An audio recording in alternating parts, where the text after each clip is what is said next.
invite and encourage you to cheer and be vocal in support of your team. However, in order to maintain an atmosphere of good sportsmanship, foul and abusive language or actions directed towards players, coaches, officials, or other spectators will not be tolerated. Your cooperation in this matter is greatly appreciated. We hope you enjoy the game. Would everyone please stand for our national anthem?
Starting lineup for the Panthers are, at guard, number 3, a 6-foot senior, Justin Wukash. And hello, everybody. Welcome to Rouse High School in Leander, Texas. We've had the national anthem, of course. Now we've got the starting lineups for the visitors, your Liberty Hill Running Panthers, Justin Wukash, Markel Timmons, Jackson Scott, Christian Faulkner, and I bet you can guess by now, Eric Richardson will cap things off. 5 seniors, an experienced squad for Coach Blake Boren in his 3rd season with the Panthers. Shane Krause, the coach for the home team, the Rouse Raiders. Krause in his 17th year as the coach of the Rouse Raiders.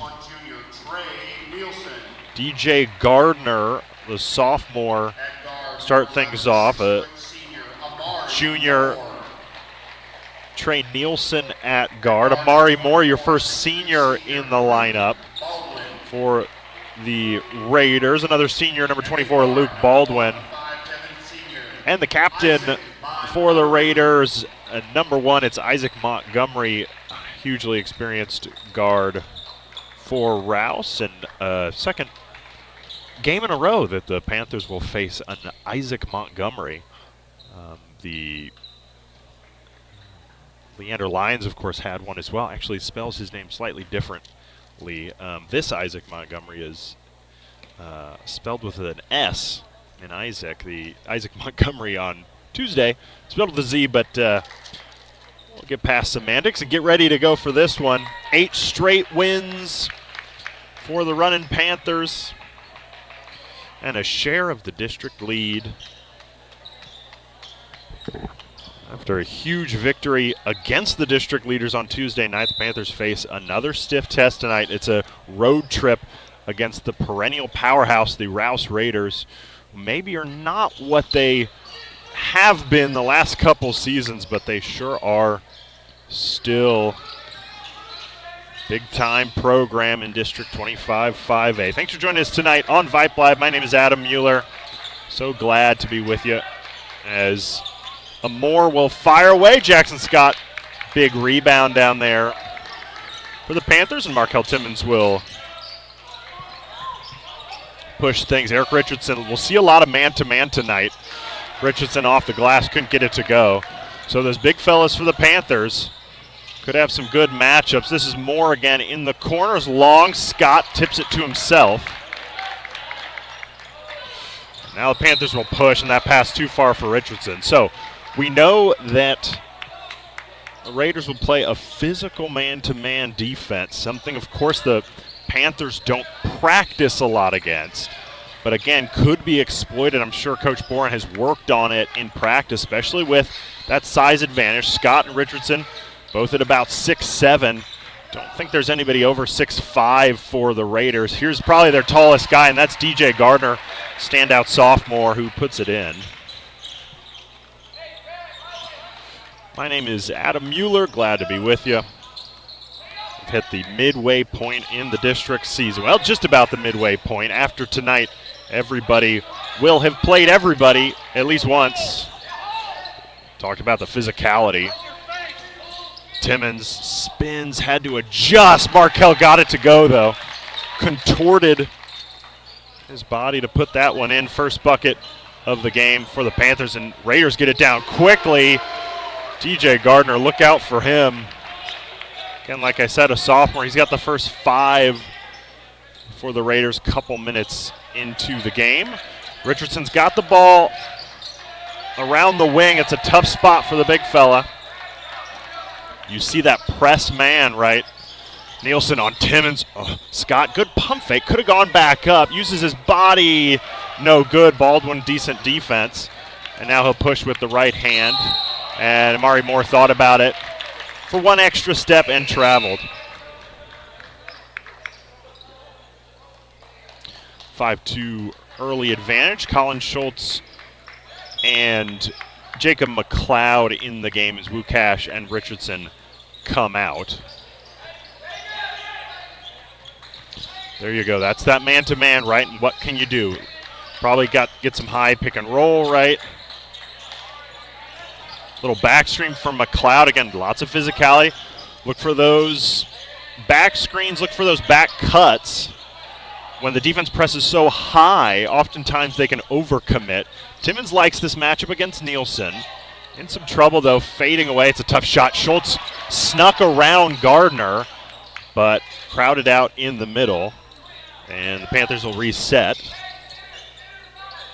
McLeod on the wing. Again, looking for something. Schultz sort of pointing to where either the ball or the dribble, where he wants it to go. Timmons, Scott, handoff to Timmons. Markell, deep three. Left a little bit short. Scott with the rebound, tried to throw it off Baldwin. Couldn't do it, and Markell, like a free safety, picks it off, but his pass subsequently is picked off. Schultz, a lot of contact right in front of the visitor's side, and Nielsen lays it in. Coach Bourne wants an early timeout. Talking to Markell Timmons, 7-2 lead for the Raiders.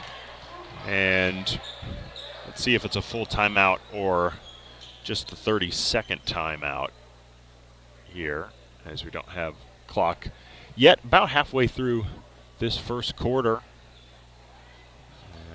Doesn't look like we'll get a timeout clock, so I'll just stay right here. We'll take a second to review Tuesday night, of course. Running Panthers must be feeling good after that 37-35 victory against Leander. Low-scoring, scrappy, defensive battle. Coach Boren, for the first time in his career as head coach for the Panthers, getting to 21 wins on the season. You can assume he'll surpass that mark. DJ Seaborn into the game for Timmons. Faulkner, McLeod, nice job by Jacob McLeod. I think he was initially thinking about the pass and then sort of had to adjust into a shot as he was caught in the air. DJ Gardner's already hit one in this game. Good box out on that far side by Colin Schultz. Jackson Scott comes down with the rebound.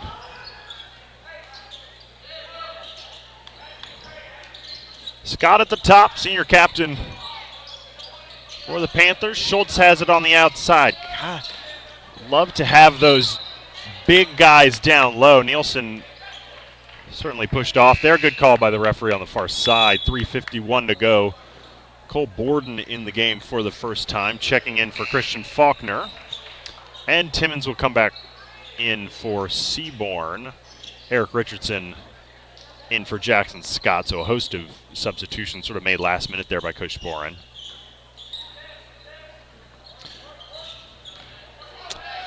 Tim's going to have to come back and track this down. He's got Desmond Brown in the game for the Raiders, who's man-to-man against him. See that overcommitment there. Schultz has some room. Pull up.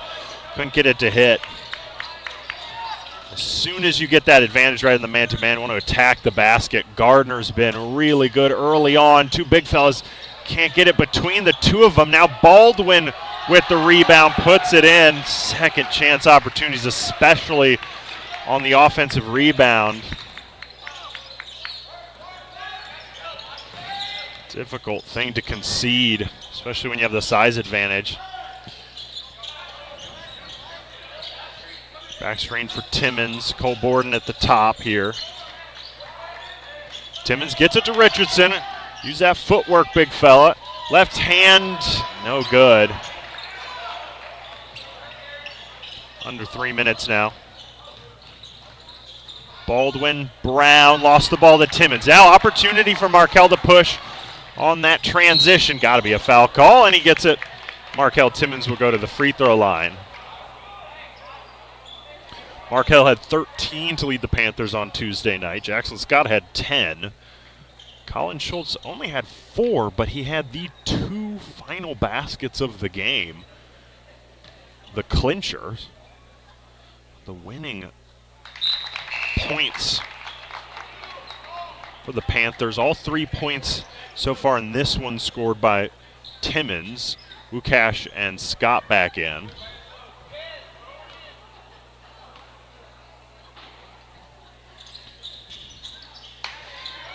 Second free throw, no good. And Isaac Montgomery will come out. Panthers really have not been able to establish the press. Finally, Borden gets up there, but Isaac Montgomery very familiar with this press. Baldwin in the corner. Comes off the rim. Good rebound by Richardson. Timmons on the back cut. There you go. That's perfect there. And Markel puts it in. He's got all 5. See, Isaac Montgomery, what a luxury. Can just dribble through the press.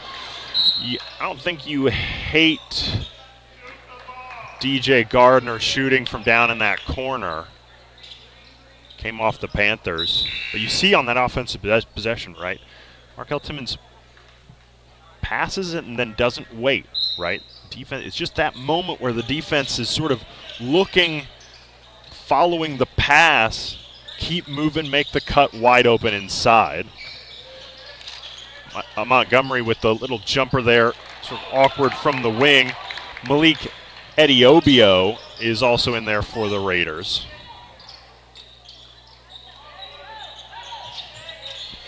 Richardson's got that size advantage. They clear out for him. Uses that body, and Richardson couldn't get the runner off the glass to go. Brown will kick to Ediobio. Long again. Timmons got to get those rebounds right. That's fine if the Raiders want to shoot from out there. It's not the worst outcome. Just got to box out, get those rebounds, make sure there's not second chance. Faulkner, Wukash, Richardson. Now Scott with an opportunity on the block. Pumps now fading away, gets it to go. So slowly but surely, Panthers have worked their way back to within 2. Again, Montgomery just dribbling through. Couldn't get it to go. Richardson stayed straight up and down. Now first foul call on the Panthers tonight. I think Wukash is going to get that one. 50 seconds in quarter number 1. Colin Schultz and Jacob McLeod at the scorers table.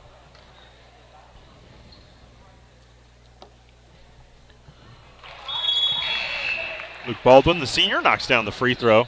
Wukash and Richardson will come out of the game. Good home crowd tonight at Rouse High School. Good away crowd as well. Panthers fans have traveled well. Of course, kind of a difficult place to find parking. The gym tucked in at the back of the high school campus, and sometimes got to make your own parking. It's like a Panthers football game.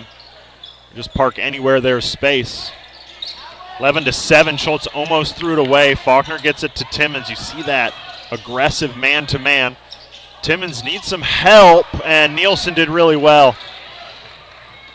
Colin Schultz with a clean block off the backboard. McLeod trying to run the transition, and Baldwin picks it off. Brown couldn't get it to go, and now McLeod back and forth we go. 10 seconds to go.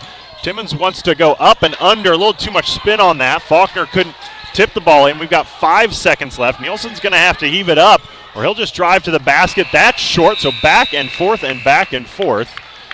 And we'll finish off the first quarter at 11-7. Boy, high energy. First quarter flew right by. We'll head to the second.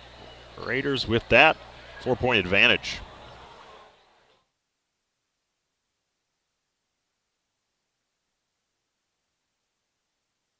Liberty Civil Construction is a full-service site contractor based in Leander, Texas, who specializes in residential and commercial utility work. Liberty Civil Construction builds roads, bridges, utilities, anything that is vital to civil infrastructures. Liberty Civil Construction covers a territory ranging from Temple to New Braunfels and from Manor to Marble Falls. At Liberty Civil Construction, their build is their bond. People, communities, and cities depend on the work that they do, and so do they. Because they live where they work, it's vital that they get the job done right every time. Liberty Civil Construction, 512-763-1161.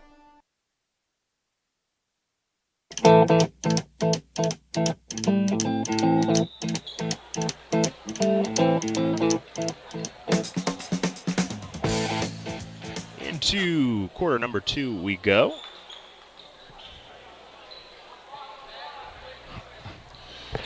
Liberty Hill Panthers visiting the Rouse Raiders.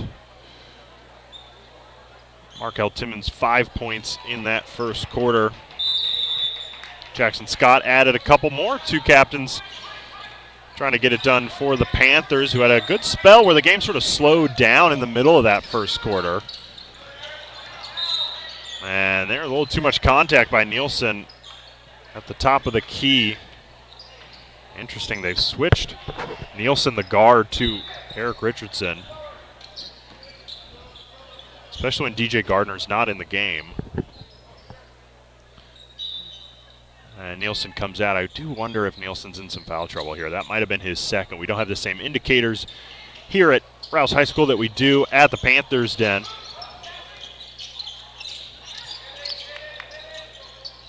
Jackson Scott at the elbow. Christian Faulkner with a good cut.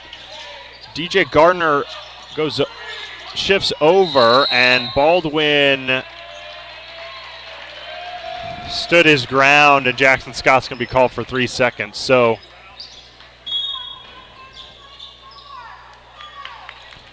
I also need to figure out that inside game. God, Isaac Montgomery just dribbles through everybody, and DJ Gardner will get to the cup. Panthers got to get that rebound right. Mari Moore, no good. Put a body on 23. But the Raiders come out with an empty possession. Panthers opportunity here to close the gap here. There's a little disadvantage. It's Eddie Obio against Scott. Scott couldn't get it to go. So Panthers working that inside game. Montgomery's pass deflected. Nice defense. I think that was Faulkner. Panthers in that deep purple, gold letters, gold numbers. Raiders in their home whites. Sometimes difficult to make out the gold numbers and gold letters on their white jerseys. Gardner, you don't hate having him shoot from out there. Dribbles inside, but has to kick out against this 2-3 zone. Montgomery, also a shooter, leaves it short, and Baldwin up and under and good. Luke Baldwin's been very effective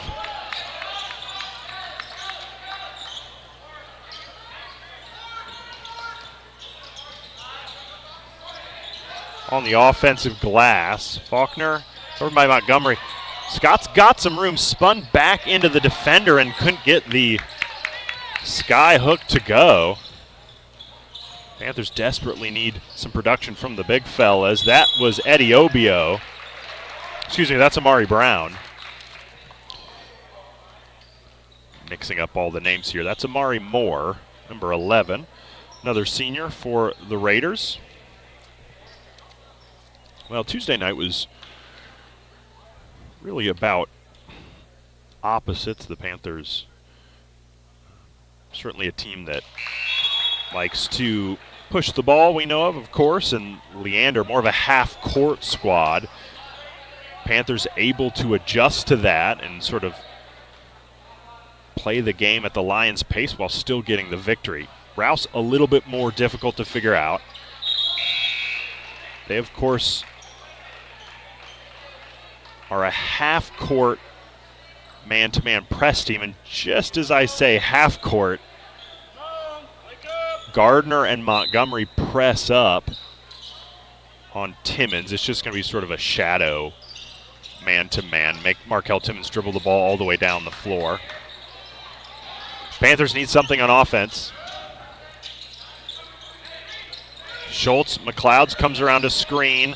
Like to see Jacob on the dribble drive. Richardson free down low. Timmons looking for Richardson. Baldwin came out with him. There's that back cut right. Timmons, nice give. Colin Schultz, there you go. Okay, so a little clinic there from Richardson, Timmons, and Schultz on how to break that press man.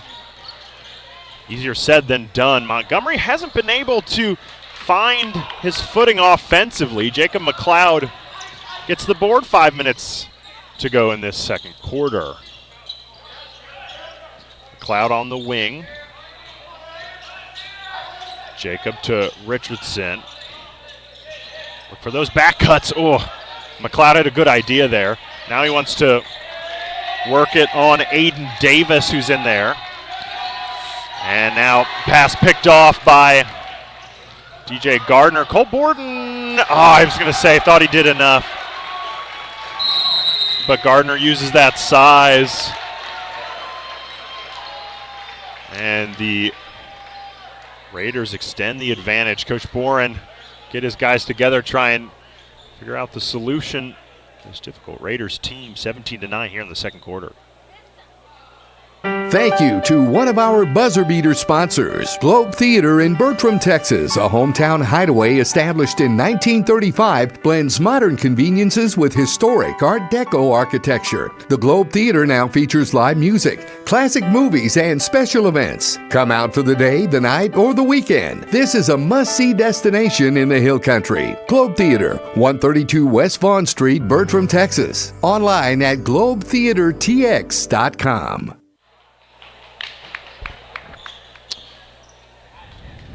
8-point lead here in the first half. For the Rouse Raiders, who knew this was going to be a difficult road trip, maybe the most difficult, probably the most difficult Panthers have faced so far this season. Out of the timeout, Cole Borden's in there. Jake McLeod's got some room off the high screen. Again, Scott trying to come off of it. Raiders fight through, interestingly enough, kind of old school. Baldwin using his body. Scott can't find anything. McLeod gets around Aiden Davis and draws the foul. Good work by Jacob McLeod.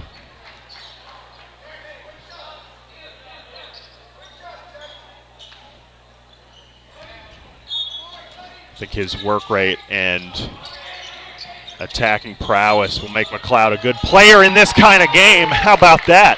Contested three ball from Jacob McLeod. Cuts the lead to 5. Now Panthers need the stop on defense. You don't hate to have Gardner pull up from out there. McLeod's called for a little chippy foul. Yeah, you don't want to stay on your feet. Don't want to let him pump fake and dribble right around you. DJ Seaborn will come in for Timmons, and Faulkner will come in for Borden.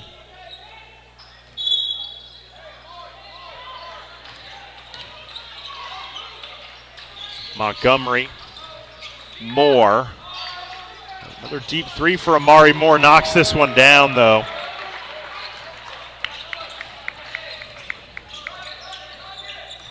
Lead back to 8. McLeod, Scott, Seaborn, Faulkner. Deep three, looked good. Came off the side of the rim. Now Moore wants another one from the corner. Left it short, nobody blocked out. Luke Baldwin. And it's the largest lead of the game for the Raiders.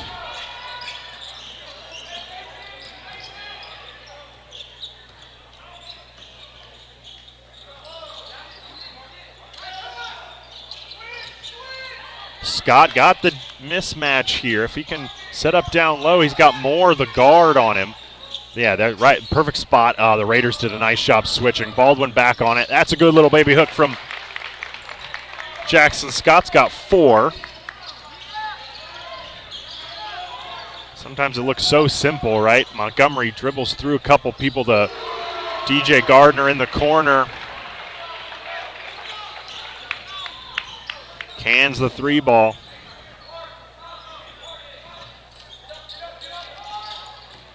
Schultz, nice spin move.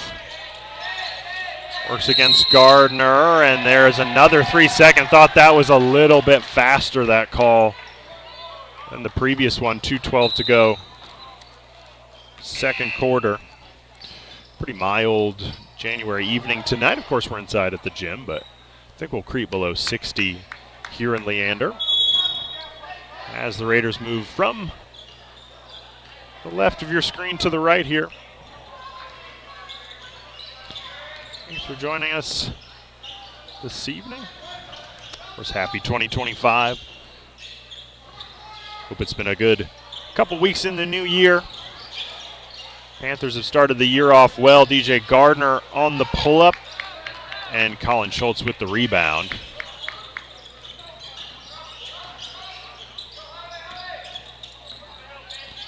Timmons hands to Faulkner. Faulkner to Schultz. Schultz will give back to Markell. Richardson will give to Schultz. There's the mismatch right there on the block. Good move for Colin Schultz, who gets the, after 3, 4, 5, 6 bounces. Schultz drops the layup. Montgomery just loves to dribble through and then kick it out to the three-point shooter in the corner. Came off Schultz's hand.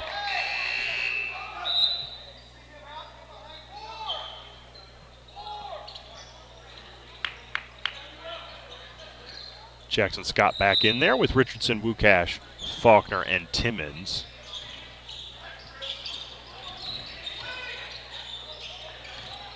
Montgomery, Gardner, this is Desmond Brown, back to Montgomery. Isaac Montgomery, specialist distributor, and Luke Baldwin was in the lane too long. 3 seconds called on the Raiders offense. So, boy, mark off your bingo cards, folks. We've had 3 3-second calls in this game. I think that's as many as we've seen previously in this district year. I don't even know if we've had more than 1 or 2 this season. Wukash on the pull-up from 3, gets a shooter's bounce. That's what the Panthers needed. Justin Wukash for the first time cashing in.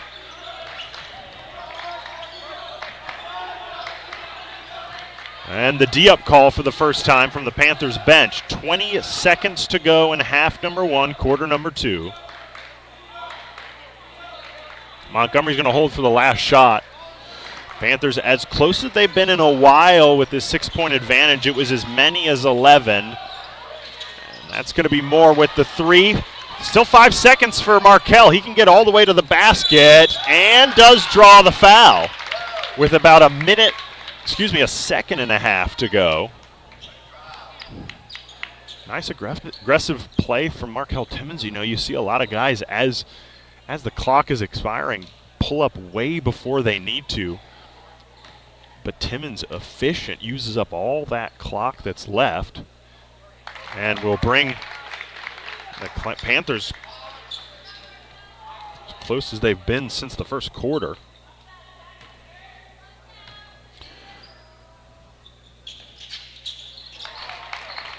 Two nice free throws from Markel Timmons. Montgomery's going to fire away. Comes off the backboard, but a good finish to that first half for the Panthers. They brought it back within 4. Certainly feels like it's been a half dominated by Rouse, but not the case on the scoreboard. Markel Timmons with 7 to lead the Panthers. Colin Schultz, Jackson Scott with 4. Jacob McLeod and Justin Wukash contributing 3s as well. And we'll head to halftime. Rouse 25, Liberty Hill 21.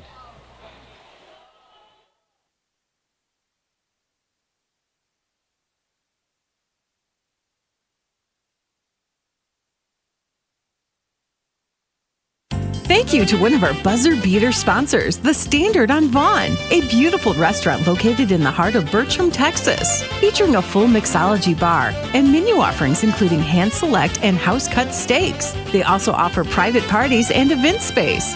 The Standard on Vaughn is the place to be. Open Wednesday through Sunday. Free live music every weekend.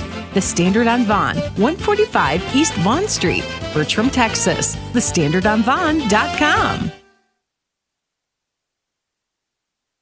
Thank you to one of our buzzer beater sponsors, Globe Theater in Bertram, Texas, a hometown hideaway established in 1935, blends modern conveniences with historic Art Deco architecture. The Globe Theater now features live music, classic movies, and special events. Come out for the day, the night, or the weekend. This is a must-see destination in the Hill Country. Globe Theater, 132 West Vaughn Street, Bertram, Texas. Online at globetheatertx.com. Liberty Civil Construction is a full-service site contractor based in Leander, Texas, who specializes in residential and commercial utility work. Liberty Civil Construction builds roads, bridges, utilities, anything that is vital to civil infrastructures. Liberty Civil Construction covers a territory ranging from Temple to New Braunfels and from Manor to Marble Falls. At Liberty Civil Construction, their build is their bond. People, communities, and cities depend on the work that they do, and so do they. Because they live where they work, it's vital that they get the job done right every time. Liberty Civil Construction, 512-763-1161.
Liberty Civil Construction is a full-service site contractor based in Leander, Texas, who specializes in residential and commercial utility work. Liberty Civil Construction builds roads, bridges, utilities, anything that is vital to civil infrastructures. Liberty Civil Construction covers a territory ranging from Temple to New Braunfels and from Manor to Marble Falls. At Liberty Civil Construction, their build is their bond. People, communities, and cities depend on the work that they do, and so do they. Because they live where they work, it's vital that they get the job done right every time. Liberty Civil Construction, 512-763-1161.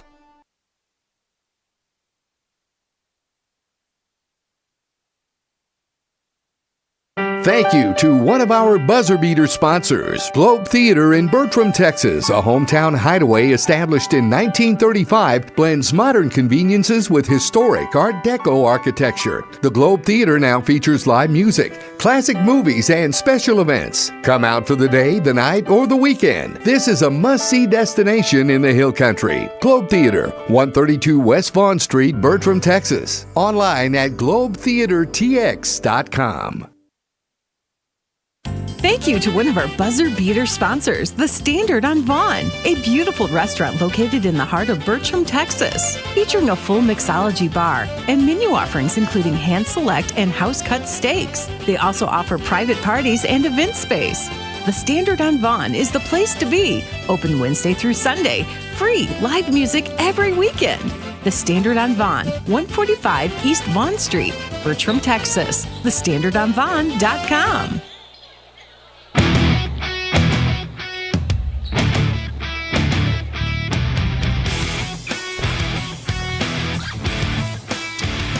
Just about ready for the second half here at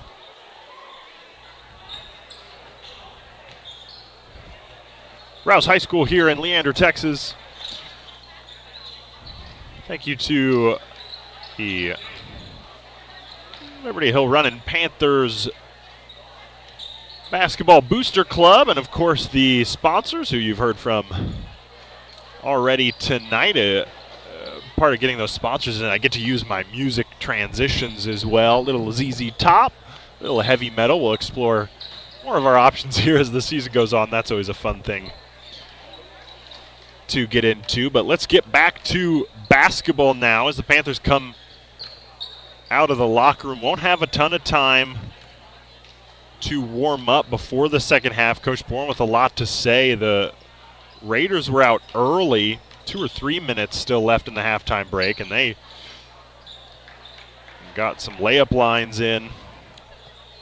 Coach Bourne with more to say to his guys in the locker room. That man-to-man defense for the Raiders has certainly bothered the Panthers, but it doesn't feel like it should be a 4-point game. Feels like the Raiders have done a lot more. Isaac Montgomery, the star point guard for the Raiders, been able to dribble through that Panthers press pretty well, but other than the occasional three-pointer, I wouldn't say the Raiders offense has been able to do so much against the stout Panthers defense. Of course, coming off that performance against Leander, just holding the Lions to 35 points. Certainly wouldn't expect that again in this one, but much more high-powered Rouse team. Of course, it's an away game as well. We'll get this third quarter started. Home team will start with the ball, and right away, Luke Baldwin throws this into the backcourt. A little mental error.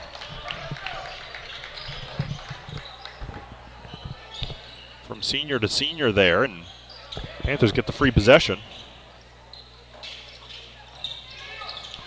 Wukash here in the corner had temporarily picked out of his hands. Richardson just backs down Gardner, and he's going to be called for the travel. I think maybe Gardner just pulled the chair out, and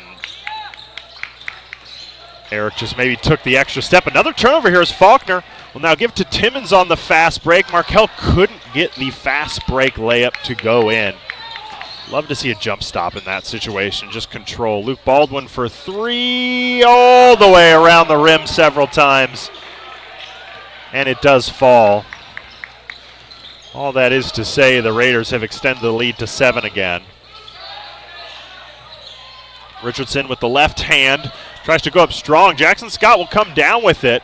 Richardson could get another opportunity. It's going to be jump ball. Possession arrow will stay right here.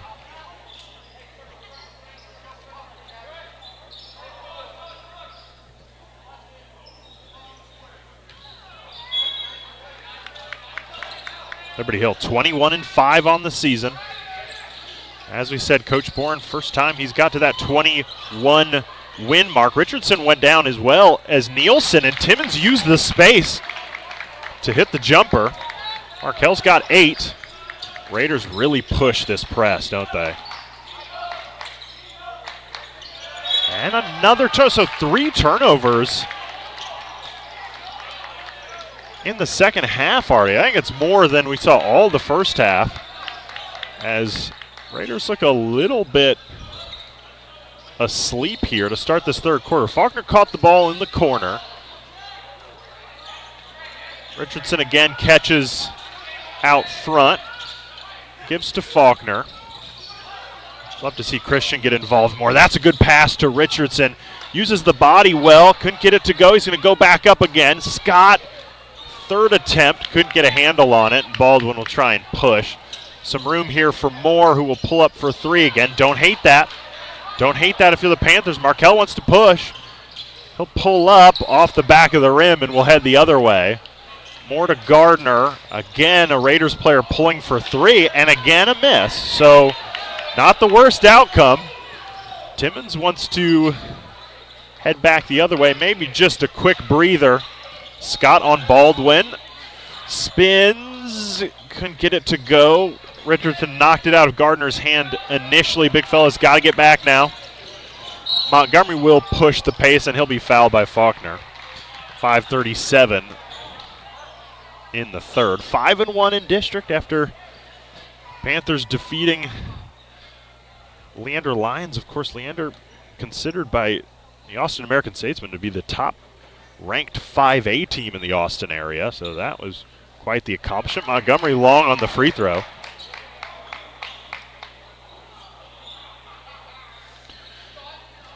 Long way to go still, of course, in this season, but almost sort of felt like on Tuesday night it became less of a battle for playoff position and now maybe a battle for the district crown.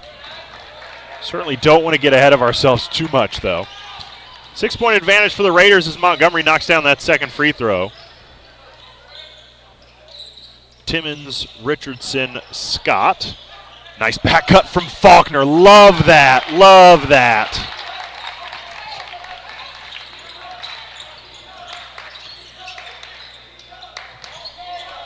First points of the game for Christian Faulkner. Lead back to 4. Baldwin catches in the high post. Amari Moore thought better about that 3. Good contest from Richardson. Gardner caught on the wing. Now had the ball picked. Richardson wants to be clean with that outlet and waits for Timmons to get some space. I like that from the big fella. Just wait. Let the chaos settle a little bit. And even though we know the Panthers to like that fast-paced offense, maybe settling it down is not the worst-case scenario. Scott just could not get the hook shot to go on Baldwin. Moore will drive. He will lay the ball in, and I believe that's Coach Krause that called the timeout.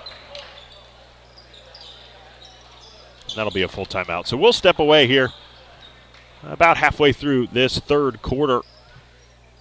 It's Rouse 31, Liberty Hill 25.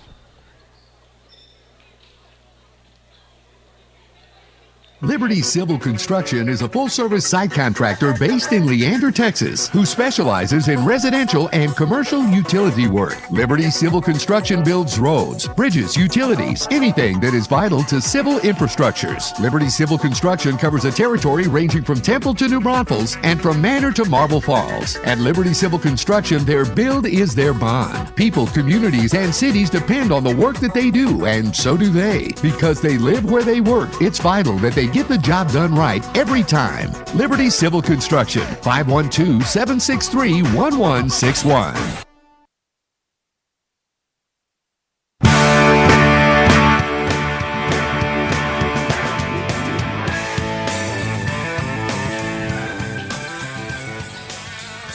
out of the timeout now, as Panthers will inbound the ball down to our left. Down 6.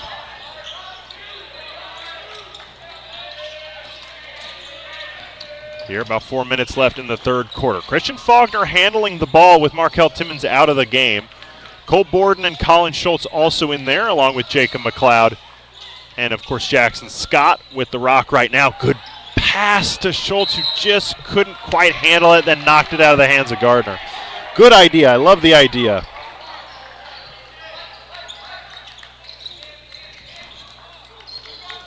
Big fellas working together.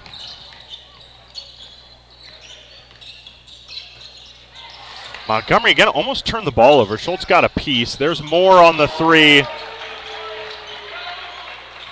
And he knocks it down. Those 3 balls, just deadly. Can absolutely suck the air out of you. Lead back to 9. Jacob McLeod's got 3 points in this game. A nice contested 3-point jumper in the first half. Scott, Borden with the right hand. Faulkner might have some room here on the jumper. Left it long. Luke Baldwin uses the body well. Got a few Panthers down there. Jackson Scott should have the easy 2. This is a departure 2 here you see in this third quarter. I was wondering if this is a pattern. Panthers not pressing, right? So Coach Boren not interested in getting out to Isaac Montgomery. Got to get out to DJ Gardner. But again, Panthers can't get the rebound. I think we're going to have another 3-second call. 4 3-second calls in this game. Fair enough. I mean, it is the right call. You just don't usually see it applied to this degree. In this case, works for the Panthers. Gotta box out and get rebounds, though. Cannot have this team getting second chance points. As I said, again, Coach Boren on the defensive side just does not want to see Montgomery dribbling through everybody. Now on the offensive side, let's see what the Panthers can do. Richardson will have it in the post, covered again by Baldwin, who's done well. Richardson had the ball stripped and will stay here, which I think is the correct call. Raiders fans don't like it, but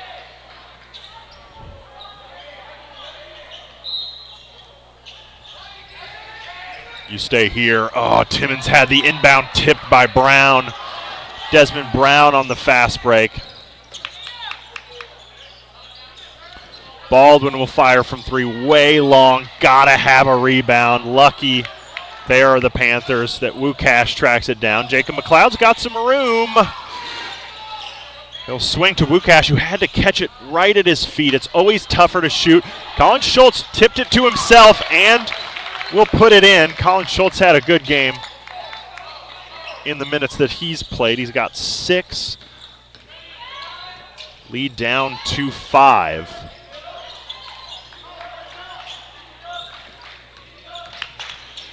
Brown to Moore. Moore's hit a couple threes in this game. Timmons with good hand. Got to get on the floor. Nice sort of double team. Oh, man, he's reaching. He's reaching around him. So one referee called jump ball, but this referee here in the middle of the floor is actually going to award a timeout to Coach Boren. So he'll give it, and it'll be a full, and we'll take it with him here in the third quarter. Panthers sticking around, 34-29. Thank you to one of our buzzer beater sponsors, Globe Theater in Bertram, Texas. A hometown hideaway established in 1935 blends modern conveniences with historic Art Deco architecture. The Globe Theater now features live music, classic movies, and special events. Come out for the day, the night, or the weekend. This is a must-see destination in the Hill Country. Globe Theater, 132 West Vaughn Street, Bertram, Texas. Online at globetheatertx.com.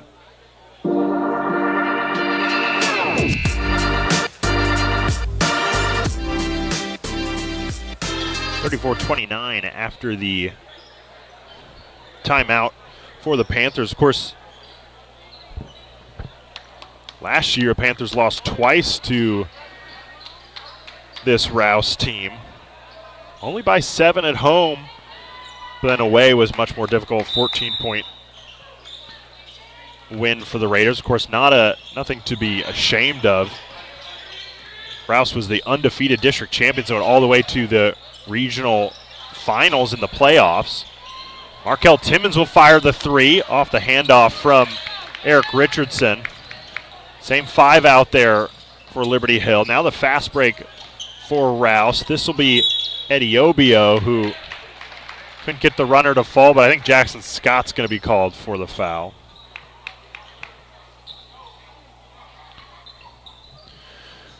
Of course, Rouse and Liberty Hill they're always playing each other the last game of the district season, and it'll happen again this year. Eddie Obio's free throw is good. Schultz and Faulkner in for Wukash and Richardson. So Rouse always has this sort of role in the course of Panthers season where they're playing a big part of it. Probably will happen this season again because that last game of the season can mean so much. Eddie Obio hits both free throws, lead back to 7. McLeod and Timmons need to be careful here on the wing. Nearly turned it over right here below us.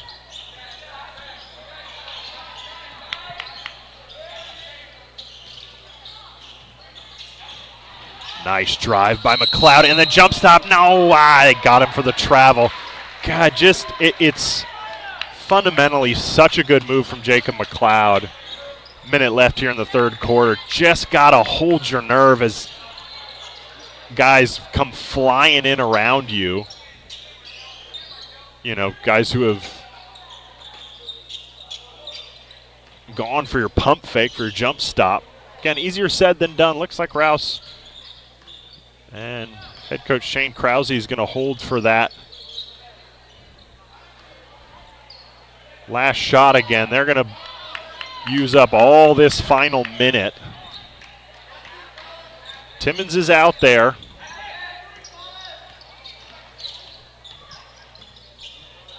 Now applying a little bit more pressure.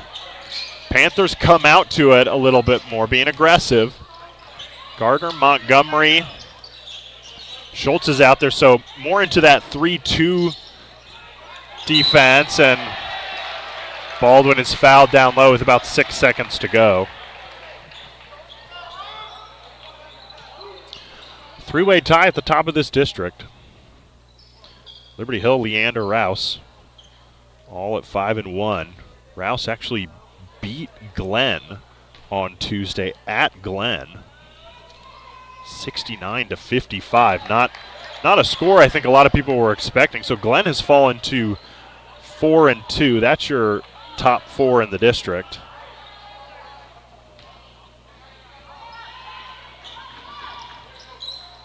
Baldwin knocks down second free throw. McLeod's got to go fast. 5 seconds to go. Got to go. 3, 2, 1. He'll get a shot up.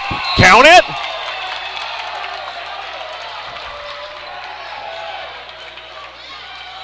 Did we count it? Unclear here. Okay, so they will count it. It'll be a 2. He won't get credit for the 3, but listen, that's a big couple points there. Jacob McLeod, the point 4 and 5. We'll head to the fourth quarter again. Liberty Hill just sticking around. Can they close that gap? We'll head to the final period. Rouse 37, Liberty Hill 31.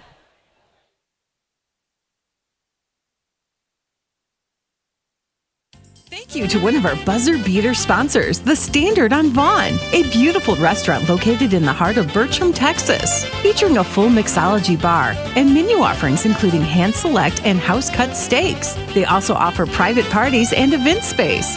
The Standard on Vaughn is the place to be. Open Wednesday through Sunday. Free live music every weekend. The Standard on Vaughn, 145 East Vaughn Street, Bertram, Texas. TheStandardOnVaughn.com.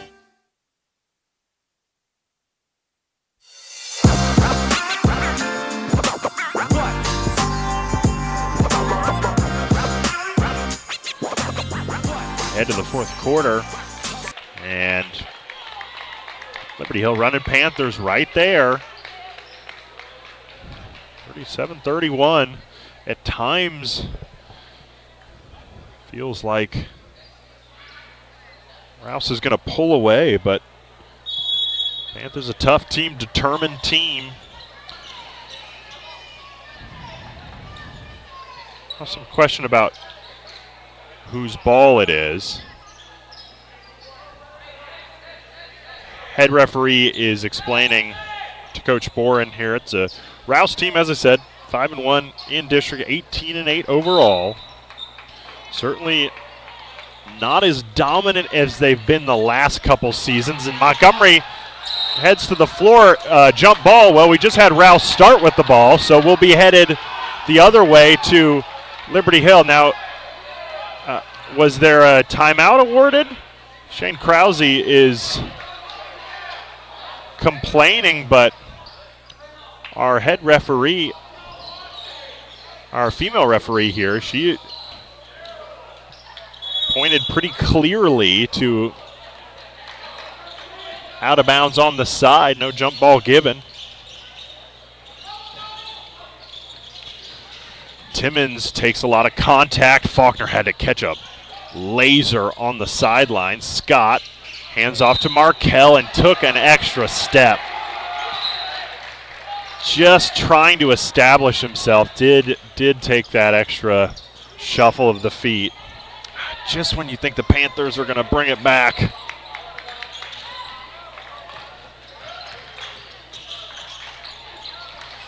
There's more on the wing. Montgomery now for three, and that'll drop. We know he's got that in his locker, just doing a lot more of the ball handling responsibilities this year for Rouse. Panthers trying to find something on offense. Man-to-man's difficult, right? Not something they see a lot. Montgomery pokes out and out of bounds.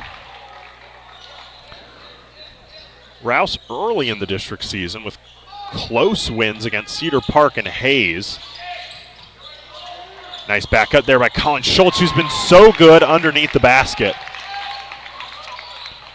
Will he have a role in this late game scenario as well? And some more sloppiness. That's Desmond Brown, the junior guard, who throws it out of bounds. And another opportunity here. About 6.5 left, plenty of time. McLeod around a screen. Love to see a back cut off of those screens. McLeod against Brown. Floater, Scott, go back up with it. Yes, sir. 8 for Schultz, 8 for Scott, 5-point game. Well, the press is back into motion here as Coach Boren going back to Old Faithful. Brown sort of a line drive shot. Got a box out, guys.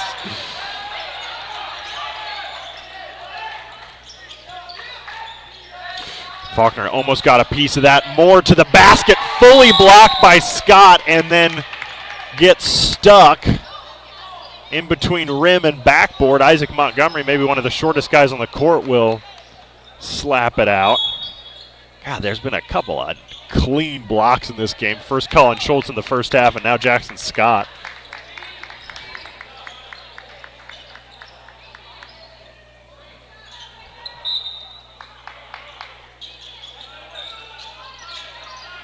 Six minutes left. Markel Timmons just took that out of the hands of Desmond Brown, and he will go all the way and lay it in. Markel has 11. And the press back into motion. Jackson Scott's been called for the foul. I know Jackson's got at least 2. Montgomery to the floor, looks like he's okay. Scott will come out. So, yeah, so I see Coach Boren putting the number 3 up for Jackson Scott. So Jackson's got 3 fouls, just something to think about as Coach Krause will go to towel duties here on the floor and wipe down the wet spot there. Oh, and it looks like we need a little bit more of the towel. Rouse also with big wins against Lehman and Lockhart.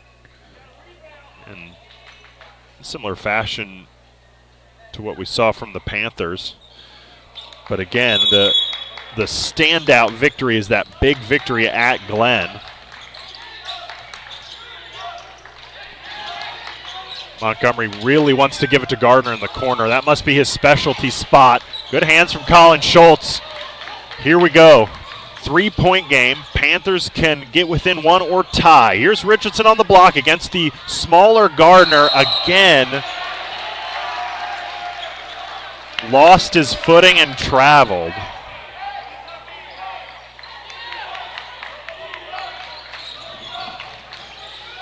The one loss for the Rouse is to Leander here at home. Amore uses his feet, double block there by Schultz and Richardson. I don't know who the foul's on there.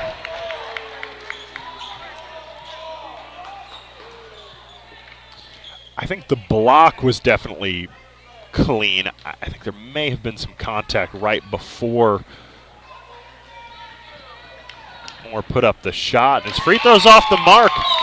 Few things for Rouse tonight. Some mental errors, some poor free throw shooting has kept Panthers in the game. Can Liberty Hill take advantage? Justin Wukash here to the right of your screen has gone all the way down in the corner. Rouse had to react to that. Moore does hit the second free throw. Back to 4. 5 minutes, 15 seconds. There's Schultz on the block now against Nielsen. Nielsen uses the body. Schultz turns around and makes the fall-away jumper. Colin Schultz into double figures. 2-point game.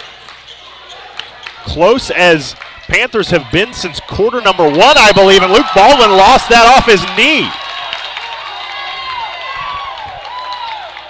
Bit of momentum here for the purple and gold. McLeod and Scott back in. So the 5 in for the Panthers now. Timmons, McLeod, Schultz, Faulkner, and Scott. Borden and Wukash in there briefly. Faulkner, nice backup. There's Colin Schultz again, and we've got a tie game. 12 for Schultz. Leads the Panthers now. He's talking about how he might have a bigger role to play. D up now, the call from the Panthers fans. Montgomery with a really nice misdirected pass. Schultz is fouled by Gardner.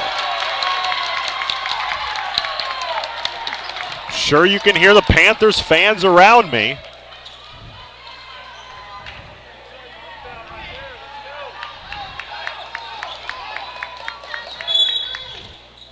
Colin Schultz looking a little bit out of breath, but he will stay in there. Coach Boren calls the play for his offense. Scott. Back cut to Faulkner. More right up on him. And now Christian Faulkner. Timmons at the top. No shot clock. Don't have to rush, guys. Timmons will get a nice little jumper in there. Colin Schultz tips it back out to McLeod, who took a step back. Fired from 3, couldn't get it to go. Timmons called for a reach-in foul. Good sequence. Panthers fans around me would have erupted on a Jacob McLeod step back. Again, that looks like a 3-2. Maybe back in the 2-3. And Timmons used his hands well. Jump ball. I was going to say you cannot award a timeout in that situation because Isaac Montgomery barely had the ball. I don't even really know if you can say jump ball there. Possession arrows headed the way of the Panthers. And Shane Krause, the Raiders head coach, sort of wipes his chin and forehead in frustration here. I think we need some more towel work. Markel Timmons will do the job this time around.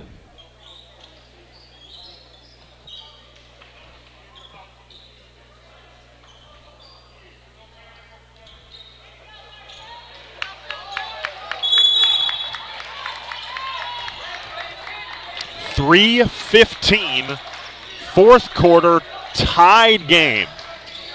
We asked the question, would the Panthers bring this one back? They have. McLeod uses the Scott screen. Schultz in the corner, who thought briefly about the three. There's the back cut to Timmons. Not quite. Now Scott looking for some room. Markel back at the top again. Don't hate that. Good offensive motion. Lots of contact at the rim. So strong, Markel Timmons. So strong.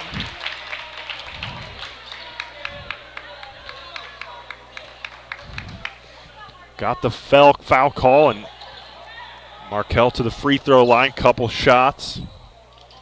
He's got 11. Colin Schultz, as I said, with 12. Jackson Scott's got 8.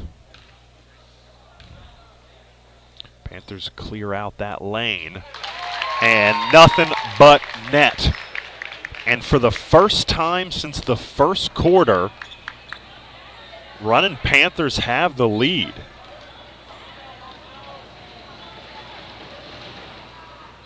Can't get the second one to go. Colin Schultz is in there.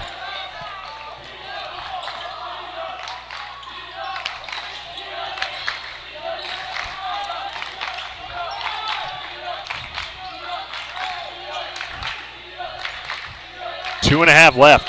42-41. Woo-hoo! Turn into a good one. Montgomery thought about the three. Rouse really has not had a lot of the ball in this quarter.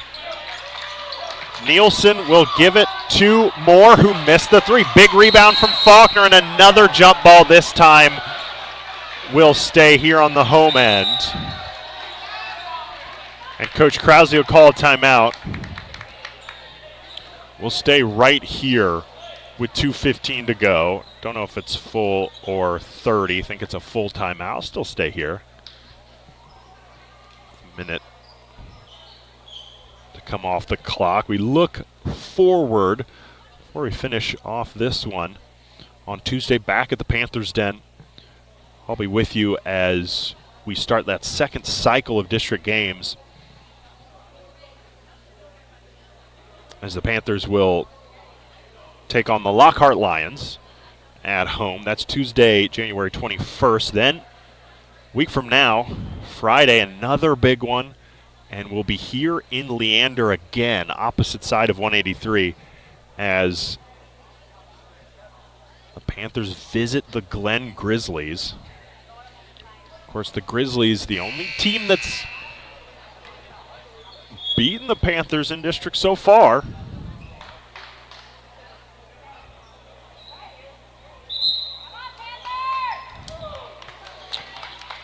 Of course, we still have to finish this one. Exactly 2 minutes, 15 seconds to go. Guess we should start mentioning the possession arrow now, because there have been so many jump balls, so much effort, determination from both of these teams. Panthers do own the possession arrow now. That's a tough spot to throw the ball in, and now 5 seconds should be the call. Also, Isaac Montgomery can't just take a step. He took a step on an inbounds under the basket. You cannot, it's not like a starting possession. You can't just take a step. But 5 seconds is the call anyway. Panthers will get the ball. See how high up this man-to-man is. So really interesting. This, I think, is to burn a little bit of clock. Coach Bourne wants his ball handlers to just use some time. Ooh, McLeod could have got past Nielsen there. Again, gets past him. Nice pass. Jacob McLeod. Scott fouled.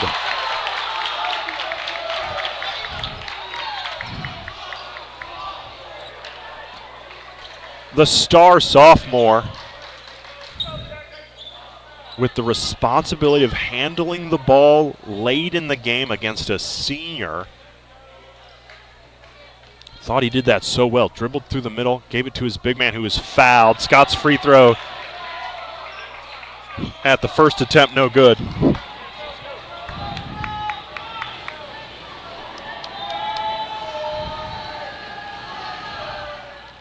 Jackson Scott has 9. Panthers have a 2-point lead. Minute and a half to go. Coach Boren's tactics did work pretty well. Burned some time, and Jacob McLeod knocked that out of bounds. This 5 seems to be the closing 5 for the Panthers. Timmons, Faulkner, McLeod, Schultz, and Scott. Desmond Brown comes into the game. Luke Baldwin, Amari Moore, DJ Gardner, and Isaac Montgomery, the other 4.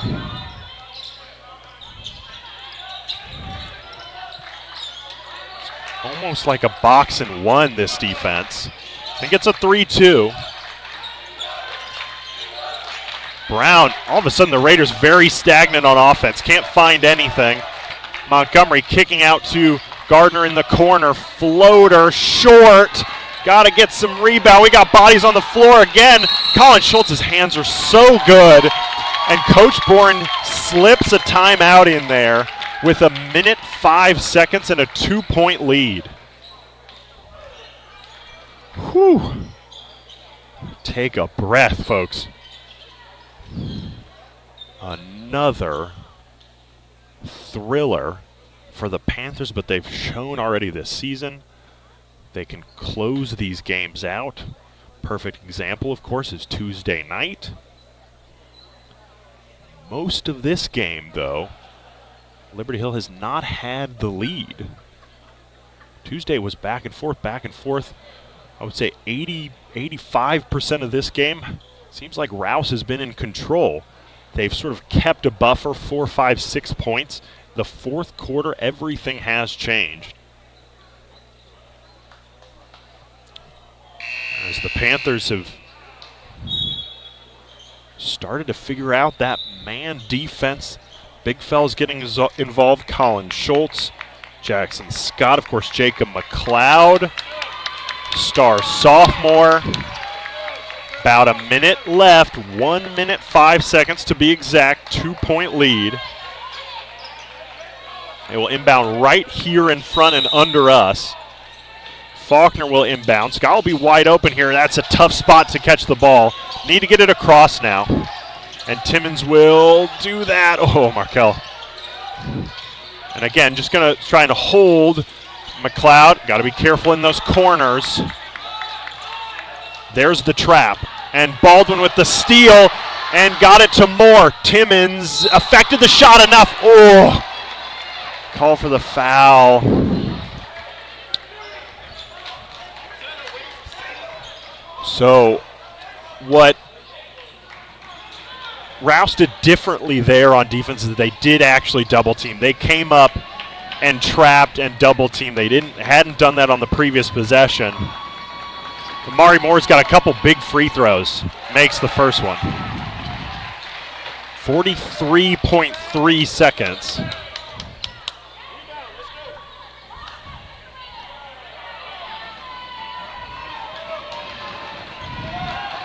You can probably hear and probably see on the camera the noise that the Panthers fans are making. Missed the second free throw. Timmons, you can see the trap coming.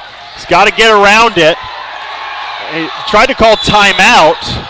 Travel's going to be called.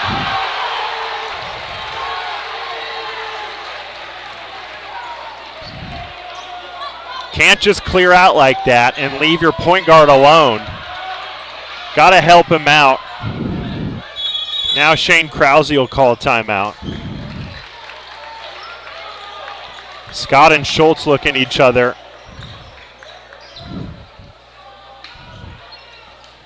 30 seconds left, 30.5 to be exact. Panthers holding on to this 1-point lead. I think Markel Timmons did travel on that play, but the Panthers fans make a good point. Wasn't really a referee down near the play who could see what Markel was doing. He was trying to call a timeout. Same 5 for the Panthers. See what Krause has drawn up. Does Rouse go right into this play, or do they hold the ball for an amount of time? I can't imagine they hold it for too long. Timmons is man-to-man here against Montgomery. That pass, whoa, a little bit far. So we'll see how long they take to get into it. Right into it, Baldwin's pass out to Moore for 3, just hasn't been able to hit. Brown on the rebound. And Timmons is called for a little push, reach, and foul. It is foul number 5. That's a really touchy foul there. 17 seconds left. Desmond Brown to the free throw line. You'll feel and hear the rattling of the stands here on this side. Another missed free throw.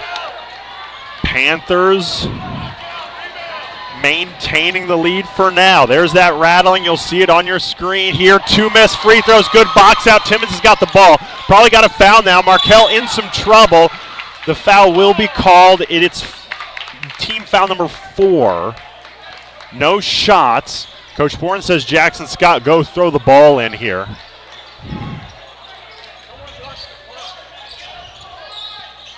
"13 seconds.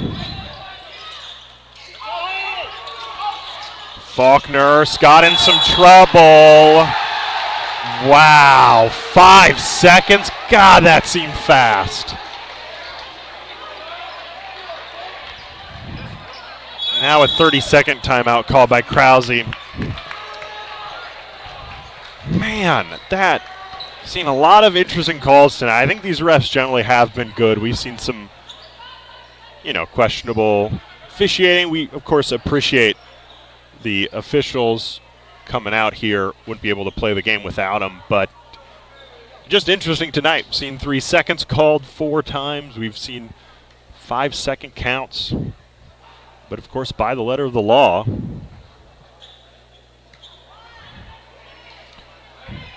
Both teams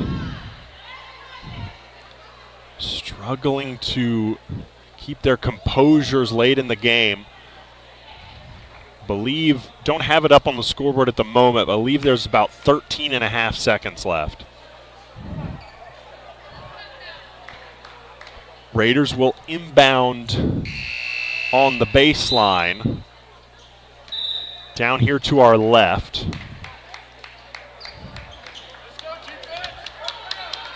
I think you can do the same, right, as you did before. Put one of the big guys on the inbounder, make it difficult for him to get the ball in.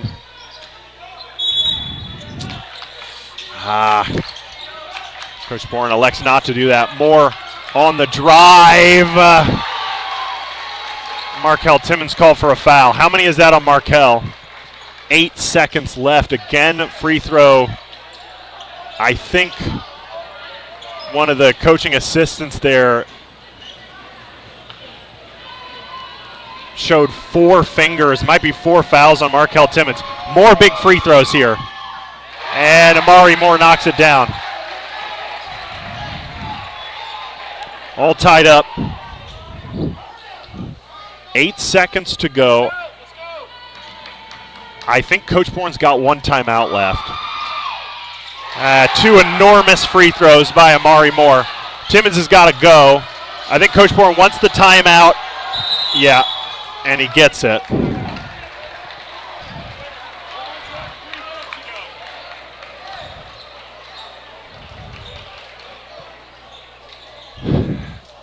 Not a lot of time. Not a lot of time. He got it across and got the timeout, but it took about 5 seconds, and there's exactly 3 seconds to go in this game. been a wild, chaotic last couple minutes. And it will come down to this. 3 seconds to go. Panthers will be inbounding on the sideline. I believe they'll be inbounding right where you see the referee there on that far side.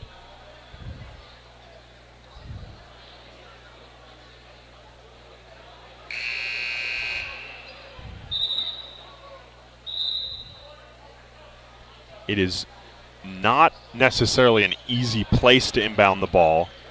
I think with 3 seconds, you got to go inbound shoot, maybe inbound pass shoot.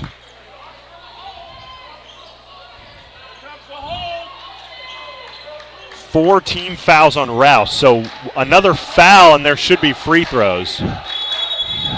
Christian Faulkner on the sideline, here we go. Jacob McLeod is there, and there's the foul. So, it's shots, is it not? Yeah, 2 shots. Exactly what I mentioned here. And Matthew Richardson sitting right next to me. The Raiders fans just realized what that means. Yeah, the student section doesn't even realize what that means. But Jackson Scott gets 2 free throws. So no time came off. The hold was called on Baldwin right underneath the basket. See now, so now you hear the disagreement from the Raiders. Is that, must be 5 on Baldwin because he's coming out of the game. Yes, it is. Eddie Obio will come in for him, so the Raiders go small.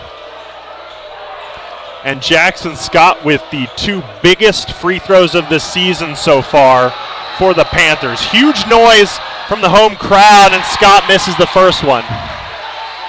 Eric Richardson's going to come in the game for rebounding.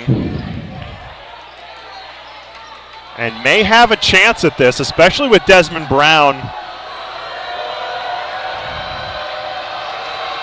on the block in front of him. Jackson Scott, massive free throw.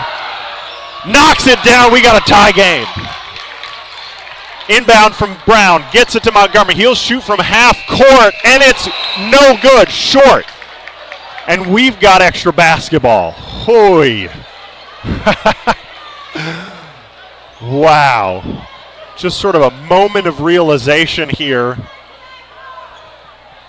in the gym as everybody realizes we have overtime.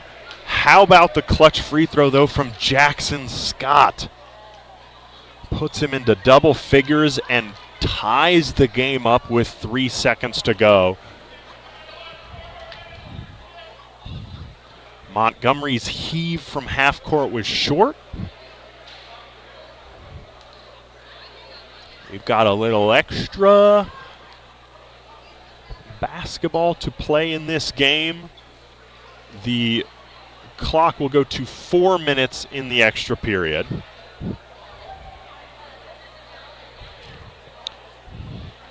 If you're just joining us, welcome. It's been quite the journey to get here. As I've said a couple times here late in this game, the Rouse Raiders really had the lead for most of this game, but in the fourth quarter, the Panthers buckled down, focused, and have brought this game back and had the lead for the last couple minutes. It is overtime. 4 minutes on the clock. We'll restart everything, have a jump ball in the middle. That same 5 for Coach Bourne in there. Luke Baldwin has fouled out. He's not back in the game. Some foul issues for Liberty Hill as well. Markel Timmons, I believe, has 4. Jackson Scott with 3.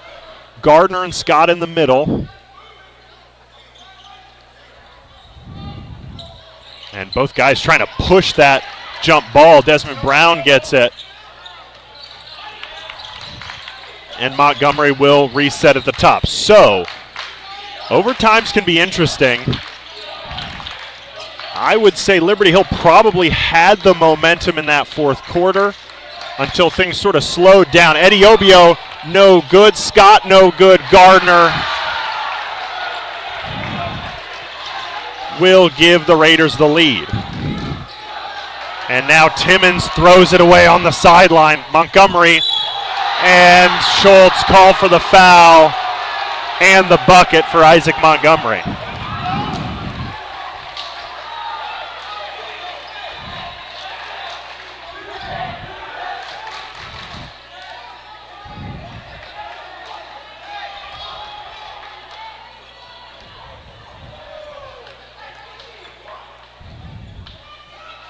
One free throw for 3 points the old-fashioned way for Montgomery, who misses another one. Okay, Panthers just reset here. Slow things down. Faulkner at the top. Timmons on the wing. McLeod thought about using that screen from Scott. You could give it to Scott down low. He's got Eddie Obio on him, the smaller guard. Schultz flashes. Nice move from Jackson Scott, and he got it to go somehow. Jackson's got 12. Panthers within 2, and now Brown's trap threw it off McLeod's foot, but that's a good trap from the Panthers. Heads up play from Desmond Brown, the junior who threw it off McLeod's foot. Just here in front of us. Another trap situation. Amari Moore gets out of it really well, pivots out of it really. DJ Gardner's been pretty quiet in this second half. And nearly threw it away. It's good hands by Brown. Now Amari Moore will have a 3 in the corner. No good. Jackson Scott, good rebound. Ooh, thought about the baseball pass. 2 minutes, 15 seconds. Remember when I said that in the fourth quarter? All of a sudden things sort of slowed down for the Panthers offensively. Won't be the same here as they are down 2. Ball came off of Moore. Panthers will retain possession.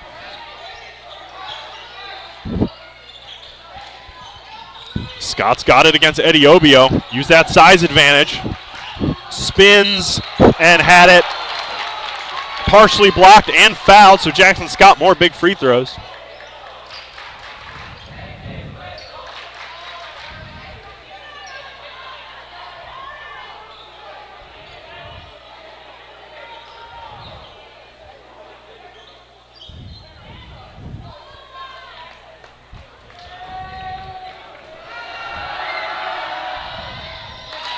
Nice free throw from Jackson Scott.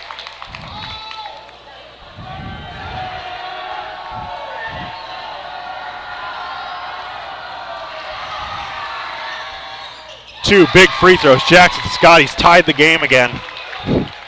So despite that slow start to the overtime period, Panthers have worked their way back to even now, 48-48. Eddie Obio's pass deflected. Jacob McLeod. Great hands, 1:45 to go. Great energy, great noise in the gym now. Faulkner, Timmons, Schultz, great play.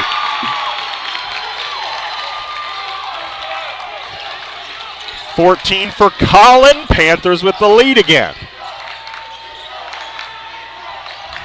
Montgomery thought about the 3, maybe should have taken it. He's going to get himself trapped here. Long pass out of the corner, 1:15. Oh, Timmons I thought got there. Is that it for Markel? Is that 5? That's 5. Markel Timmons just fouled out.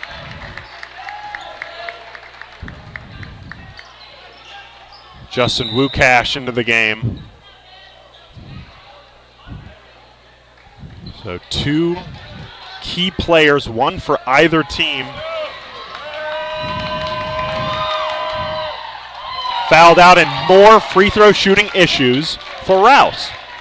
Brown's free throw off the back of the rim.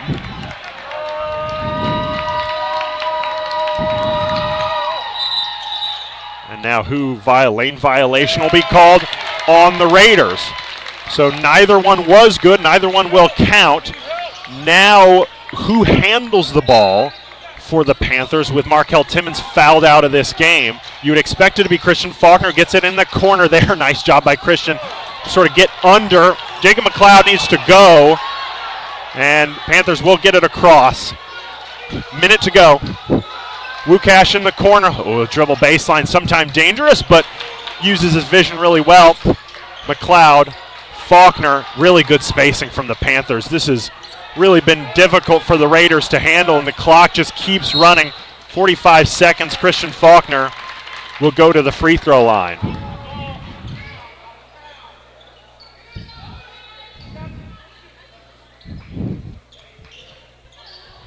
The Raiders started with a spark in this overtime, but the Panthers have worked themselves back into it and have been the better team. Christian Faulkner's free throw is money. Maybe he hasn't showed up a lot on the score sheet tonight, but Faulkner has played a big role in this game.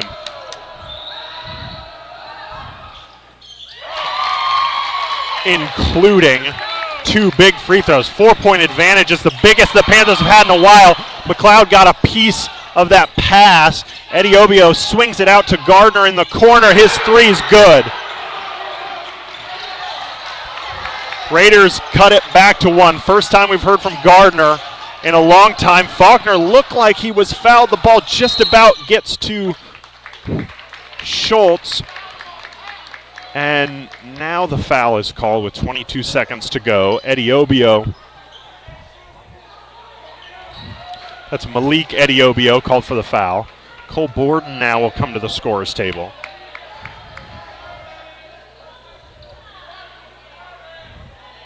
Jacob McLeod holding his knee. I hope Jacob's okay. 2 free throws for Colin Schultz. Nice free throw. 15 for Schultz.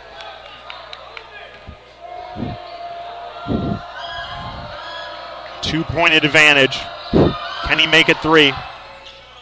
Just a little strong. So 2 will be the difference. 20 seconds to go. Montgomery, corner, Moore. That's Eddie Obio for 3 long. Schultz lost it. I think it came off of Collins' hand out of bounds. Certainly was being held by the arm. And Coach Krause will call a timeout now for the Raiders.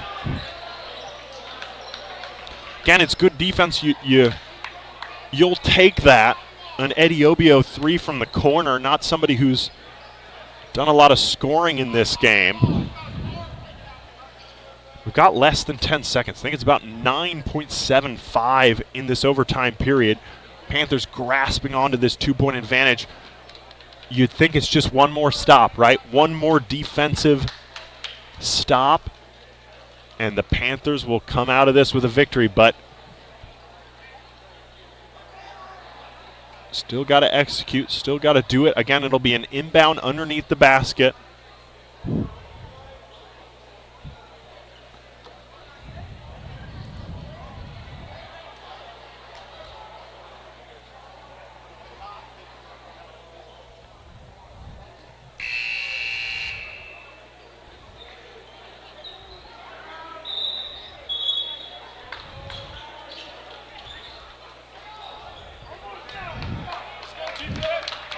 We are in overtime.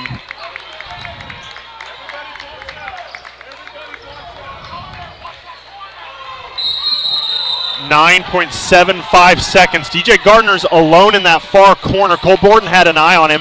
Montgomery catches. Jackson Scott steals. Justin Wukash got the ball, and they got to foul him with 4.8. The Panthers fans were really worried about DJ Gardner in that far corner. And I think Cole Borden was well aware of it and was going to shade over if he tried to pass there. Steal by Scott. Justin Wukash now.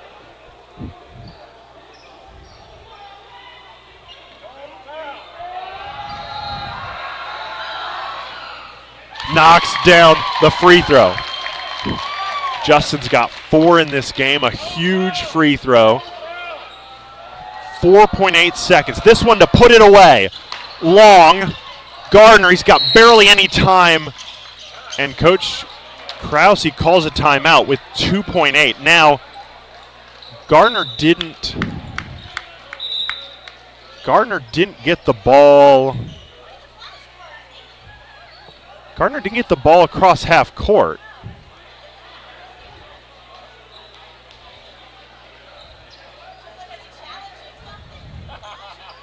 So it's certainly not going to be inbound. Referees discussing things. It won't be an inbound on the sideline across half court, that's for sure. I think the question now is is the inbound from underneath the basket across the court. There's Jacob McLeod down there. You can see in the corner. Really hope Jacob's okay.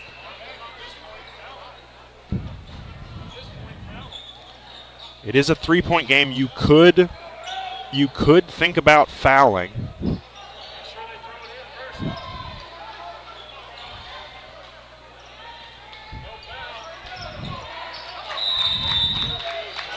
Brown will inbound on the side. Got it to Gardner, who gets it to Moore. Is a good play. His shot. Was there a foul called? There was a foul called. As time expired, Amari Moore fell down, and he will have 3 free throws with, I don't think, any time left. I think this should just be an empty. Now here's the thing, folks. Panthers fans are really unhappy, but Amari Moore has not hit 2 free throws in a row in this game. Now, how are there 3 seconds on the clock? So there must be some time here.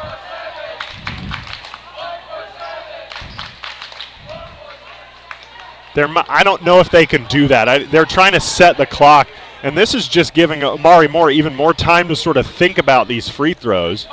That's the new number 15 call. Let's go. .32 is on the clock. So there is some time, but that's only good for a tip. Amari Moore's got to have all of these. Hits the first one. 2 more needed for the tie. You can hear it. I'm sure you can see it. The camera's rattling around.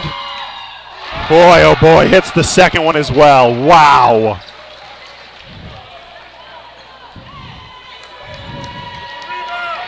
Are we playing 2 overtimes? 3 enormous free throws for Brown. Scott will inbound. Coach Boren's going to call a timeout first.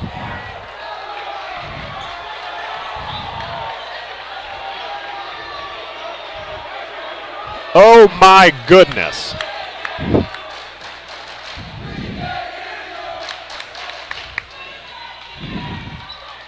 Now some back and forth between the fans. It's good banter.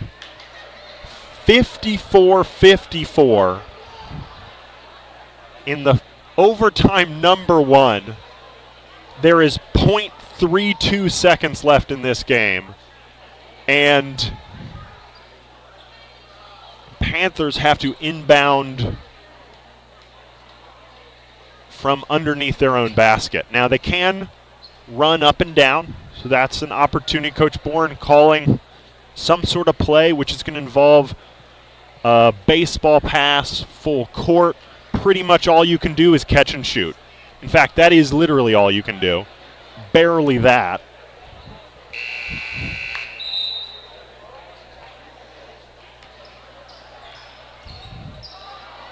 Schultz, Wukash, Faulkner, Scott, and Borden. Markel Timmons has fouled out. Jacob McLeod is dealing with a knee injury. That could be a storyline moving forward. Here's Scott. Wukash is going to have to heave. I don't think he got it off. And we will go into the second overtime. 54-54. My goodness. More extra basketball. We'll be right back here.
Okay, folks.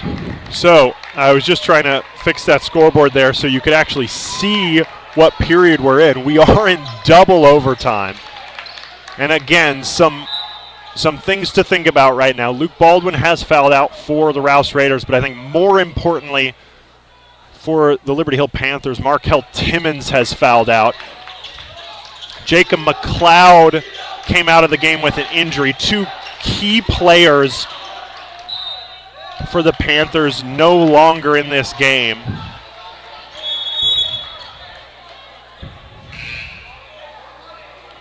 Eric Richardson will come in the game, and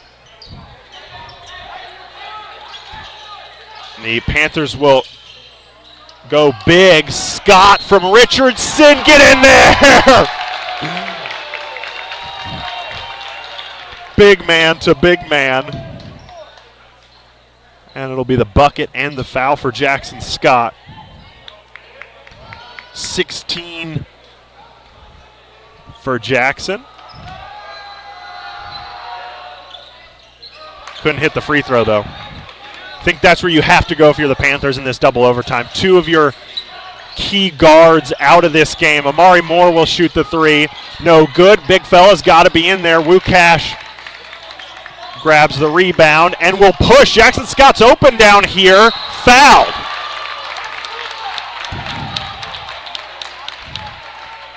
Perfect. Perfect You can't do that. tactical decision there. Justin Wukash sees Scott down low. Jackson Scott's got more free throws. We've seen him a lot down here. Leads the Panthers with 16, make that 17. Every point is so critical.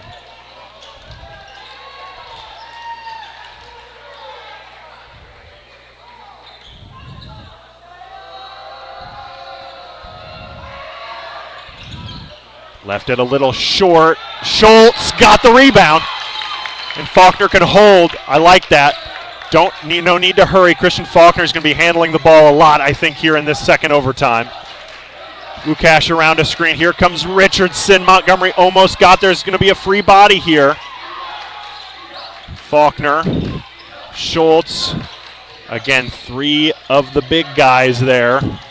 Richardson just need to hold. Be calm. Has his dribble.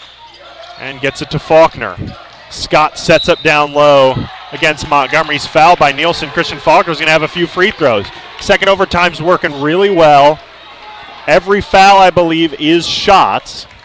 So this will be a couple free throws for Christian Faulkner. We saw him earlier knock down a few of these. 4 points on the night, but as I've said, so they've called it. They actually called it on down low on the catch. So Jackson Scott back to the line and knocks down another one. 18 for the senior captain. Everything that has happened in this second overtime has happened down here on the Panthers' side. Colin Schultz almost got another rebound. Lead will still be 4. Moore, Montgomery. Moore is the shooter. Need to get to him. Need a big rebound too. Christian Faulkner, good hands. Mari Moore all over him. Faulkner was bumped. Nielsen's been doing that a lot. And this is just working out so well for the Panthers here.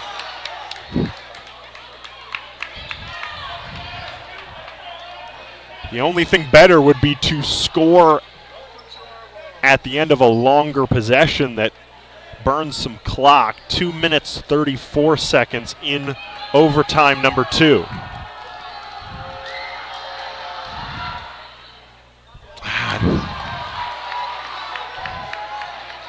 Faulkner just a little bit to the right on that free throw. Every point so big in overtime. Free throws have become a huge topic now. 5 for Christian. The lead is 5 for the Panthers.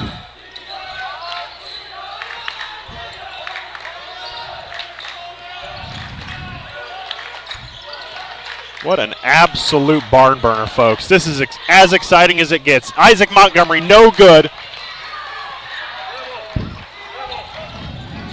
Colin Schultz to Christian Faulkner. Looks like he's been playing point guard all game. Nice feed to Schultz. Scott, Wukash. Faulkner, he's going to be trapped here and threw the ball away. Ooh, thought DJ Gardner traveled.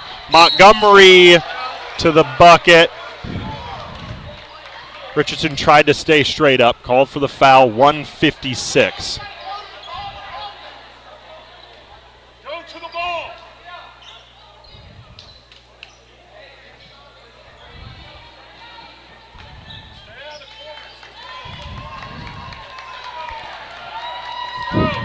And again, free throw shooting, a big storyline in this game. And still, the Raiders senior captain misses the front end. Really the only consistent free throw shooting we've seen from the Raiders is that 3 straight free throws that Amari Moore made to send us to the second overtime, and Nielsen's going to be called for another foul. So Jackson Scott will go from one free throw line down to the other. Of course, part of that is that Montgomery missed both of those free throws, so the lead is still 5. Jackson Scott has at least made 50% of his in this overtime period.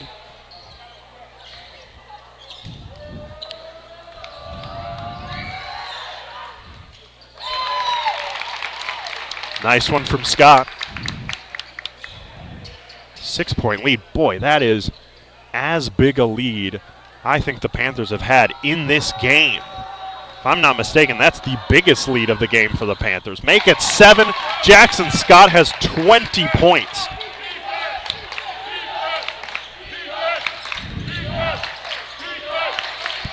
Defense the call from the Panthers fans.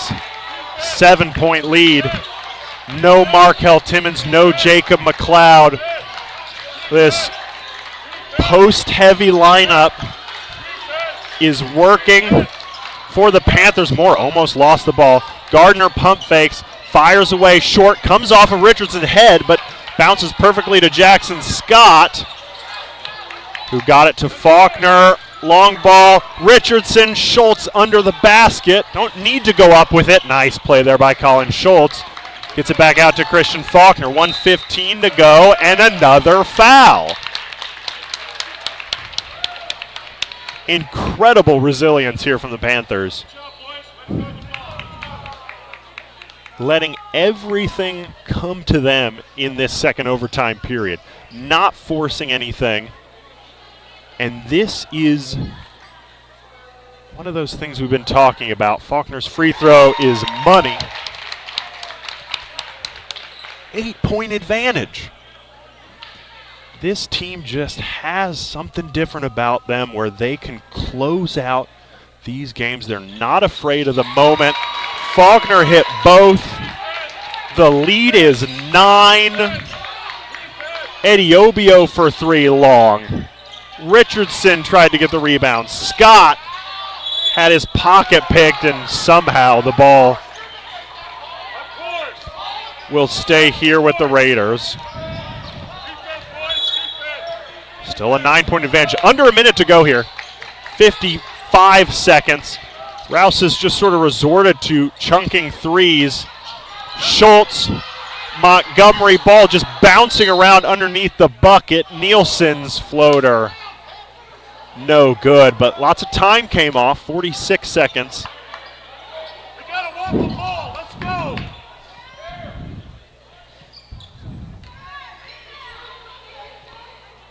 Absolute marathon of a game here.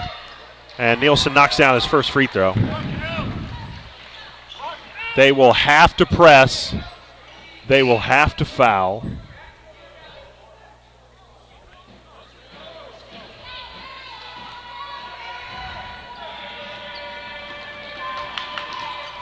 Nielsen with the left hand, no good. Scott gets it to Faulkner. Seconds tick away. Wukash got it to Schultz, doesn't have to go up, will, and he's fouled. Boy, I think Trey Nielsen has picked up 4 fouls just in this overtime period, and he has fouled out of this game.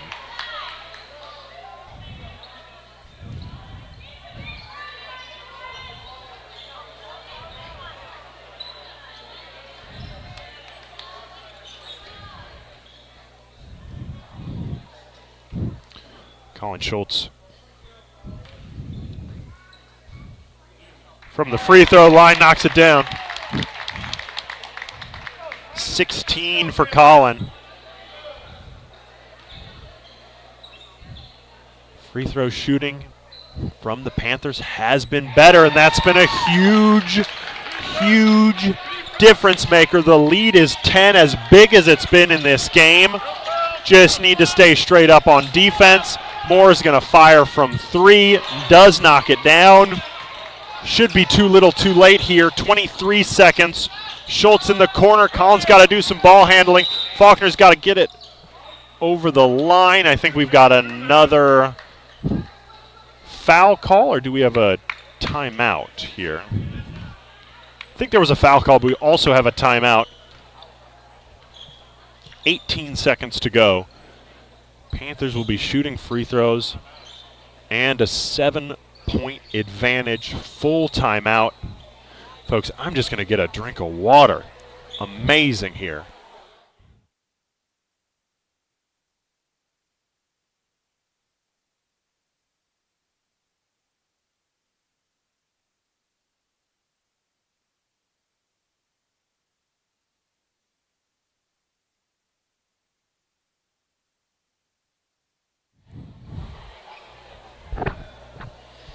As I mentioned, wasn't completely clear on the ref's signals there, but I thought a foul was called.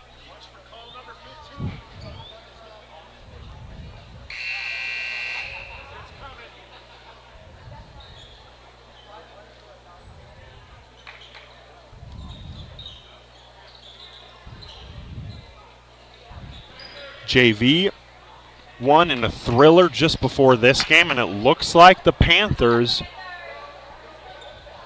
with just 18.02 seconds left, will pull it out as well. Need some more good free throw shooting.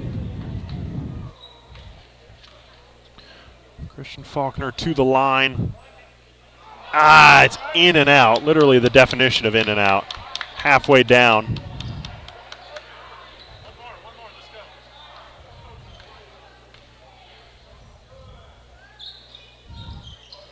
Got the second one.